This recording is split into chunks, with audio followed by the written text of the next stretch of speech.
এরপরে রসুল আকরাম সাল্লাল্লাহু আলাইহি সাল্লামের লালন পালন। রসুল আকরাম সাল্লাল্লাহু আলাইহি ওয়াসাল্লামের জন্মের পরে রসুল আকরাম সাল্লাল্লাহু আলাইহি সাল্লামের জন্মের সংবাদ আবু লাহাবকে আবু লাহাবের দাসী সুয়াইবা দিয়েছিলেন। তো রসুল আকরাম সাল্লাল্লাহু আলাইহি সাল্লামের এই পৃথিবীতে আগমনের সংবাদে খুশি হয়ে আবু লাহাবের নিজের ভাতিজা হওয়ার খুশিতে তিনি সুয়াইবাকে আজাদ করে দিয়েছিলেন, মুক্ত করে দিয়েছিলেন। তো রসুল আকরাম সাল্লাল্লাহু আলাইহি ওয়াসাল্লামের জন্মের পরে কিছুদিন এই সুয়াইবা রসুল আকরাম সাল্লাল্লাহু আলাইহি ওয়াসাল্লামকে দুধ পান করিয়েছিলেন। তারপরে আরবের একটা প্রচলন ছিল, শহরের মানুষেরা তাদের ছোট্ট শিশুদেরকে গ্রামের দিকে টাকার বিনিময়ে, অর্থের বিনিময়ে লালন পালন করতে দিতেন। তার কয়েকটা কারণ ছিল। তারা ধারণা করতেন শহরের জনাজীর্ণ পরিবেশে থাকার চেয়ে একটু গ্রাম্য পরিবেশে লালন পালন হলে বাচ্চার শরীরে রোগ প্রতিরোধ ক্ষমতা বৃদ্ধি পায়, স্বাস্থ্য ভালো হয়, ইত্যাদি ইত্যাদি কারণে। আবার গ্রামের দিকে কিছু কিছু গোত্রের মানুষের ভাষা খুব স্পষ্ট ছিল, তারা শুদ্ধ আরবি ভাষায় কথা বলতেন। সেই পরিবেশে তারা বাচ্চাদেরকে লালন পালন করাতেন যাতে করে বাচ্চা শুদ্ধ ভাষায় গড়ে ওঠে। তা হালিমাতু সাদিয়ার গোত্রের মানুষেরা এরকম মক্কার থেকে অর্থের বিনিময়ে বাচ্চাদেরকে নিয়ে গিয়ে তারা লালন পালন করতেন। এরকম একটা কাফেলা হালিমাতু সাদিয়ার গোত্রে থেকে তারা মক্কায় এসেছিলেন বাচ্চাদেরকে নেওয়ার জন্য। হালিমাতু সাদিয়া রাদিয়াল্লাহু তাআলা আনহা তিনি যখন রওনা দিলেন তখন তিনি যে গাধার পিঠে চড়ে আসতেছিলেন সেই গাধা ছিল খুবই দুর্বল, যেই কারণে কাফেলার অন্যান্য লোকেরা আগে মক্কায় চলে আসলো, তিনি পিছনে আসলেন ধীরে ধীরে। এবং তিনি বললেন তখন দুর্ভিক্ষ চলতেছিল, আমরা ঠিকমতো খাবার পেতাম না, আমার স্তনে তখন ঠিকমতো দুধ তৈরি হতো না, এমন অবস্থায় আমরা খুব ধীরে ধীরে মক্কায় আসলাম। আসার পরে অধিকাংশ মানুষ যারা ধনী ফ্যামিলি তাদের সন্তানদেরকে নিয়ে নিল। মুহাম্মদ সাল্লাল্লাহু আলাইহি ওয়াসাল্লামকে কেউ নিল না এই কারণে যে যেহেতু মুহাম্মদ সাল্লাল্লাহু আলাইহি ওয়াসাল্লামের পিতা নাই, এতিম, বেশি অর্থ পাবেন না, এই জন্য কেউ নেয় নাই। হালিমাতু সাদিয়া রাদিয়াল্লাহু তাআলা আনহা পরে এসে রসুল আকরাম সাল্লাল্লাহু আলাইহি ওয়াসাল্লামকে নিলেন। হালিমাতু সাদিয়া বলেন, মুহাম্মদ রাসূলুল্লাহ সাল্লাল্লাহু আলাইহি ওয়াসাল্লামকে আমি যখন নিলাম, নিয়ে আমার কোলে নেওয়ার সাথে সাথে আমার বুকের দুই স্তন দুধে পরিপূর্ণ হয়ে গেল। সুবহানাল্লাহ। হালিমাতু সাদিয়ার আরেকটা সন্তান ছিল, তিনি বলেন মুহাম্মদ আর আমার সন্তান দুইজন পেট ভরে দুধ পান করল। আর তাদের সঙ্গে একটা উট ছিল, সেই উটেরও দুধ হতো না। তিনি বলেন রসুল আকরাম সাল্লাল্লাহু আলাইহি সাল্লামকে নেওয়ার সাথে সাথে উটের যে দুধের বাঁধ সেটাও দুধে পরিপূর্ণ হয়ে গেল। সুবহানাল্লাহ। তিনি বলেন আমি আমার স্বামী আমরা পরিপূর্ণ তৃপ্ত সহকারে উটের দুধ পান করলাম, আমাদের সংসারে বরকত শুরু হয়ে গেল। এরপর রসুল আকরাম সাল্লাল্লাহু আলাইহি ওয়াসাল্লামকে যখন নিয়ে রওনা হলাম, আমাদের কাফেলার মানুষ তো আগে রওনা হয়ে গেছে, তারা তো অনেক আগে চলে গেছে।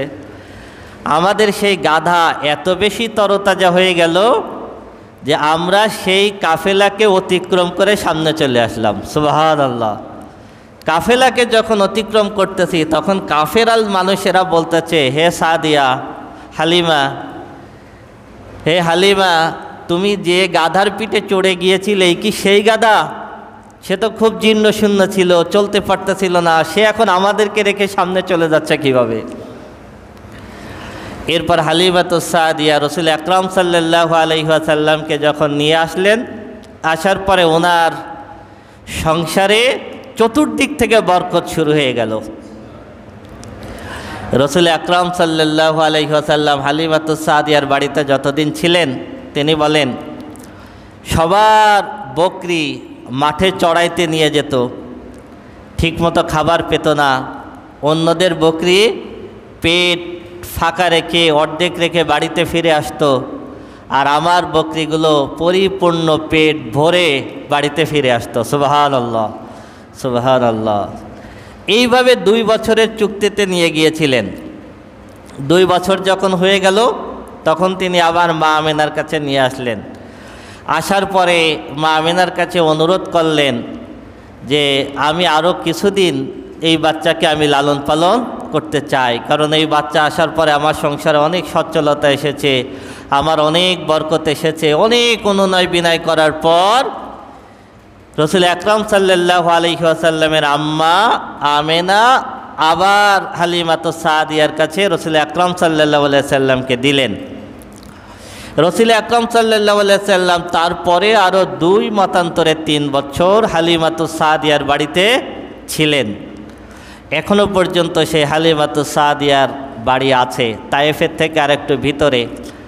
কিন্তু অনেক মানুষ ওখানে গিয়ে নামাজ পড়ে, বাড়িতে সাজদা দেয়, এই সমস্ত বিভিন্ন কারণে এখন সৌদি সরকার আটকাই দিছে, এখন আর ওইখানে যেতে দেয় না। মানে মানুষ ওখানে গিয়ে আবেগী হয়ে যায়, যেহেতু এইখানে রসুল আকরাম সাল্লাল্লাহু আলাইহি সাল্লাম লালিত পালিত হয়েছেন। এরপরে রসুল আকরাম সাল্লাল্লাহু আলাইহি সাল্লামের বয়স 4 অথবা 5, তখন রসুল আকরাম সাল্লাল্লাহু আলাইহি সাল্লামের সিনা সাকের ঘটনা ঘটে। রসুল আকরাম সাল্লাল্লাহু আলাইহি ওয়াসাল্লাম আরও কিছু বালকদের সঙ্গে মাঠে বকরি চড়াইতেছেন। এমন সময় জিবরিল আলাইহিস সালাতু ওয়াস সালাম আসলেন। এসে রসুল আকরাম সাল্লাল্লাহু আলাইহি সাল্লামকে শোয়ালেন, শোয়ায়ে এইখান থেকে গলার থেকে নাভি পর্যন্ত ফেড়ে ফেললেন।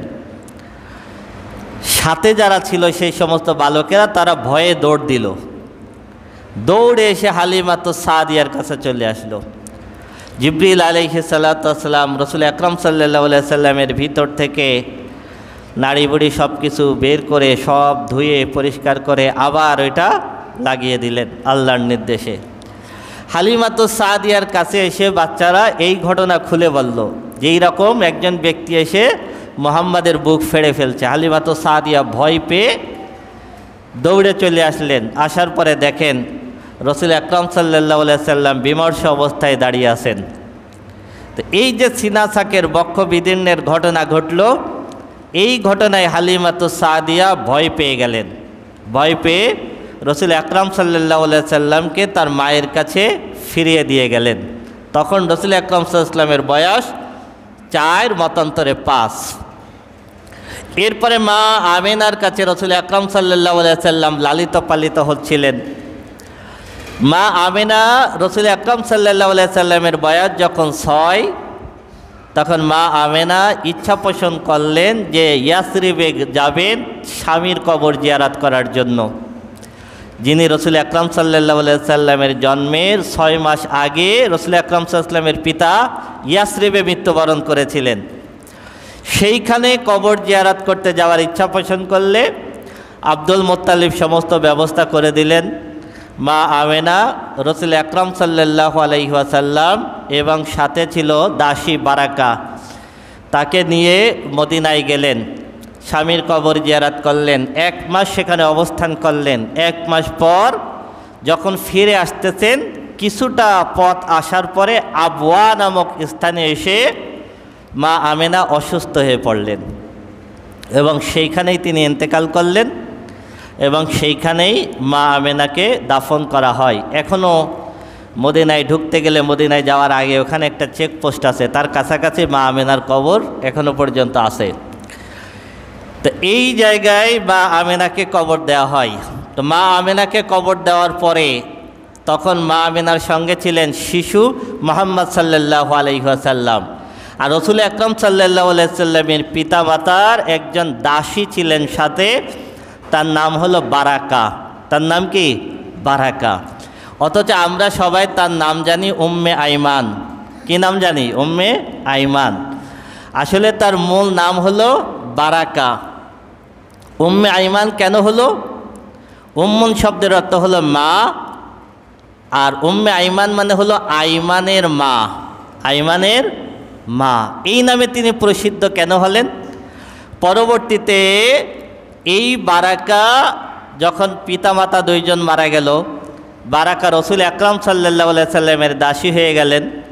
পরবর্তীতে রসুল আকরাম সাল্লাল্লাহু আলাইহি সাল্লাম এই বারাকাকে আজাদ করে দিয়েছিলেন। দেওয়ার পরে পরবর্তীতে রসুল আকরাম সাল্লাল্লাহু আলাইহি সাল্লাম এই বারাকাকে রসুল আকরাম সাল্লাল্লাহু আলাইহি সাল্লামের একজন সাহাবী উবায়েদ রাদিয়াল্লাহু তাআলা আনহুর সঙ্গে বিবাহ দিয়েছিলেন। এই উবায়েদ রাদিয়াল্লাহু তাআলা আনহুর সঙ্গে যখন বিবাহ দিয়েছিলেন, তখন তাদের একটা ছেলে সন্তান হয়। রসুল আকরাম সাল্লাল্লাহু আলাইহি সাল্লাম সেই সন্তানের নাম রেখে দিয়েছিলেন আইমান। আইমান শব্দের অর্থ হলো ভাগ্যবান। তো এই যে রসুল আকরাম সাল্লাল্লাহু আলাইহি সাল্লাম সন্তানের নাম রেখে দিয়েছিলেন আইমান, সেখান থেকে বারাকার উপাধি হয়ে গেল উম্মে আইমান, মানে আইমানের আম্মা, আইমানের মা। তো এই যে উবায়েদ, যার সঙ্গে রসুল আকরাম সাল্লাল্লাহু আলাইহি সাল্লাম বারাকাকে বিবাহ দিয়েছিলেন, এই উবায়েদ রাদিয়াল্লাহু তাআলা আনহু খাইবার যুদ্ধে শহীদ হন। খাইবার যুদ্ধে যখন শহীদ হন, আর এই যে আইমান যে সন্তান, এই আইমান হুনাইনের যুদ্ধে শহীদ হয়েছিলেন। আর আইমানের পিতা উবায়েদ রাদিয়াল্লাহু তাআলা আনহুর ইন্তেকালের পর রসুল আকরাম সাল্লাল্লাহু আলাইহি সাল্লাম একদিন সাহাবীদের সামনে বলতেছেন, একজন বিধবা নারী আছে যিনি জান্নাতি, কে আছে তাকে বিবাহ করতে চাই। তখন রসুল আকরাম সাল্লাল্লাহু আলাইহি সাল্লামের পালক পুত্র যায়েদ বিন হারেসা রাদিয়াল্লাহু তাআলা আনহু বললেন, আমি বিবাহ করতে চাই।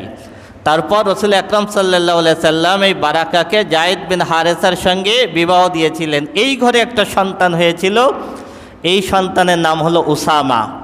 উসামা শব্দের অর্থ হলো বাঘ। তো এই উসামাকে রসুল আকরাম সাল্লাল্লাহু আলাইহি সাল্লাম খুব ভালোবাসতেন, এবং বিভিন্ন যুদ্ধে রসুল আকরাম সাল্লাল্লাহু আলাইহি সাল্লাম উসামাকে সেনাপতির দায়িত্ব দিয়েছিলেন। তো রসুল আকরাম সাল্লাল্লাহু আলাইহি সাল্লামের মা যখন ইন্তেকাল করলেন, তখন এই বারাকা রসুল আকরাম সাল্লাল্লাহু আলাইহি সাল্লামকে ওইখান থেকে মক্কায় নিয়ে আসলেন। মক্কায় নিয়ে আসার পরে এই উম্মে আইমান বা বারাকার কাছে রসুল আকরাম সাল্লাল্লাহু আলাইহি সাল্লাম লালিত পালিত হলেন, এবং দাদা আব্দুল মুত্তালিবের তত্ত্বাবধানে। এরপর রসুল আকরাম সাল্লাল্লাহু আলাইহি সাল্লামের বয়স যখন 8 বছর, তখন দাদা আব্দুল মুত্তালিব ইন্তেকাল করলেন। দেখেন, তখন রসুল সাল্লাল্লাহু আলাইহি সাল্লামের বয়স 8 বছর, পিতা নাই, মা নাই, দাদাও নাই। এবার দাদার ওসিয়াত অনুযায়ী মুহাম্মদ সাল্লাল্লাহু আলাইহি সাল্লামের লালন পালনের দায়িত্ব দিলেন চাচা আবু তালেব। এই আবু তালেব রসুল আকরাম সাল্লাল্লাহু আলাইহি সাল্লামকে দীর্ঘ 40 বছর লালন পালন করেছেন। রসুল আকরাম সাল্লাল্লাহু আলাইহি সাল্লামের বয়স যখন 12 বছর, তখন আবু তালেবের সঙ্গে রসুল আকরাম সাল্লাল্লাহু আলাইহি সাল্লাম সিরিয়ায় গিয়েছিলেন ব্যবসায়ের কাজে। ব্যবসায়িক কাজে কোথায় গিয়েছিলেন? সিরিয়ায়। সিরিয়াতে গিয়ে এই আবু তালেব কাফেলা নিয়ে একটা জায়গায় বিশ্রাম নিচ্ছেন। সে যে জায়গায় বিশ্রাম নিচ্ছিলেন, তার একটু পাশে খ্রিস্টানদের একটা বড় গির্জা ছিল। সেই গির্জায় একজন নামকরা পাদ্রী ছিলেন, যার নাম হলো বুহাইরা। যার নাম কি? আরবিতে বুহাইরা, বাইবেলে তার নাম হলো জার্জিস। এই বুহাইরা গির্জার থেকে বের হয়ে আসলেন।